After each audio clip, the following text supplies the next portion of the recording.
but they did not have anything for me to read. So after each select call, I would just kind of chop away in terms of the amount of time that particular client has to wait for the next round. Is that making any sense? No. No? Why would you update every element every time through the loop? Because they all get documented.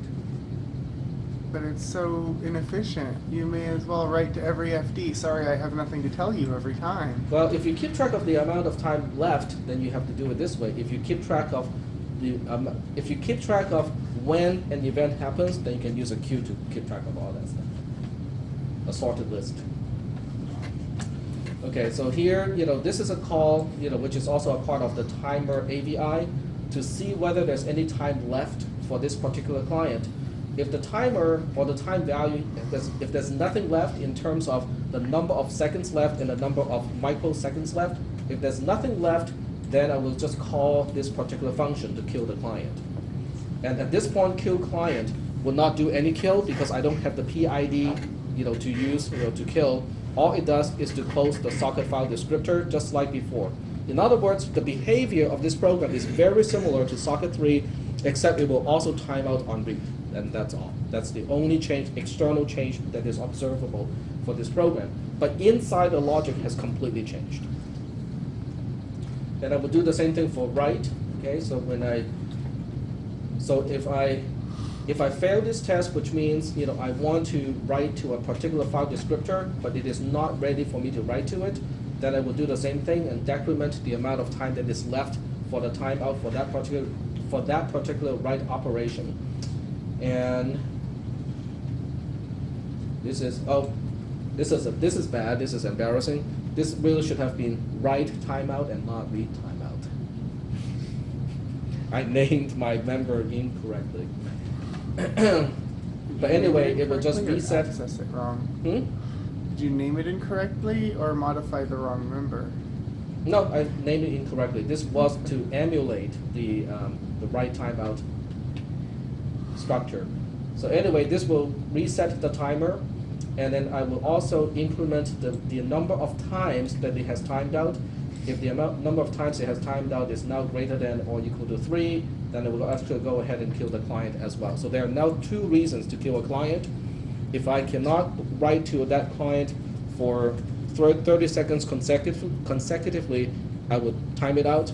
Or if I cannot read from that client, in 60 seconds, if that client has nothing for me in 60 seconds, I will also time it out. And then the rest of the program are just making minor changes to reflect all that stuff. How many people did it in a similar way so that you can keep track of multiple concurrent pending broadcast operations? So that means the timing will be off a little bit because you can basically get blocked. My timing shouldn't be off at all, I don't think. I just kept track of like the starting timeout, and then when select returns, I subtracted what was left in the timeout struck from my current one, and then subtracted that from every one of the ones that didn't send something. I see. Okay, this one is an easy change. I just, it was for debugging purposes. The program did not work the way it's supposed to, so I added like one message here to say, okay, how many seconds do I have to wait from now on so that I have a clue of how long I have to wait. That was one revision, one commit. It's wasting one commit, yes. And here we have the last one. Now this is the revision that that turned the program to use the fork operation. And you can see that the fork was implemented like second to the last commit. It was basically one of the last things that I did. In other words, I kept the program the same way in terms of using different separate processes until the very end, because I want to make sure that that does not interfere with the behavior of the program, and just put that in when I verify everything else is working. So here, the structure of a client will also have to keep track of the PID of that client. I have a global variable called client number so that I can keep track of the client number in case the process is a client process. I have to change the prototype of the client func to also include the client number because it is one information that has to be passed from the main program. And just minor changes. I'm also introducing the automatic mode. In other words, I did not take away the ability to basically run independent processes, so I can start the server process and each client process independently. I kept that ability. I added one more capability flag to mean automatic. So let me just undo the automatic the highlight. In other words, I use one additional flag to say, should I start the child processes on my own, or should I wait for somebody else to start those things independently? So I still preserve everything that I could do before, except I'm adding something that is new to automatically create the child processes. And this logic here, this highlighted part, is basically what happens when it is automatic. Because if it is not automatic, then I just have to assign an invalid value to the PID to say that, oh, this child process ID is really useless.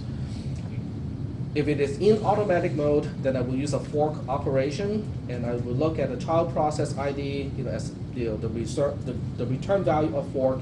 If it is 0, that means I'm the child process, and then I will change the global variable client num to I, because I is actually in the loop. And then I call the client function with I plus 1, and if you read the comments here, silly pipe number not 0 oriented. Because I did not check in that version, but I had one version that actually just passed I to the client function. Then the client function will be looking for C0 in and C0 out for the first one. Of course, that will fail. And I was looking at the program and go like, how come one child process is always dying all by itself? And then I've just figured out, and that was already at about 2:45 or about 3 a.m. at the time. I was surprised that I actually caught this one. Yes? So you fork, and in the parent here, you just set the parent ID to the index in that loop. What happens if your clients connect out of order? Out of order? Yeah, which seems to happen. They might not necessarily connect in order. Oh, the accept call is down there somewhere. Yeah, but if you accept, there's no guarantee that accept's going to pull client 1 first. And It not- doesn't matter. That part that has nothing. Because then that file descriptor might not necessarily be associated with the parent, with the process ID. I don't have any No. file descriptor at this point. No, but when you do accept, that creates your file descriptor. He hasn't done his kill. Or you mean you don't, because you need the process ID when you kill it. Yeah, Yeah. associated with the file descriptor. Yeah. In the server. Yeah. So here you get the parent ID, and now when you accept, say you accept the first time, Oh, so What you're if they connect referring out to order? the association of the client with the proper process ID. because there's no guarantee here that they're going to connect in order. They're actually probably going to connect in reverse order. Mine connected in obfuscated order. Because when you fork, it momentarily Right, pauses right, the other right. process. They'll probably connect in reverse Understood. order. Mm-hmm. There's absolutely zero association between the file that he's using that to open and the process ID and socket No, ID but he was in. right. But you need When to you keep kill- track of the process ID. The so you can kill PID it. and the socket file descriptor, they have to match, because Yeah, otherwise if they don't, you you'll kill the wrong client. be reading from the wrong client, Because there's killing no the other wrong way one to too. get the process ID of the client, other than when you fork. So if you don't accept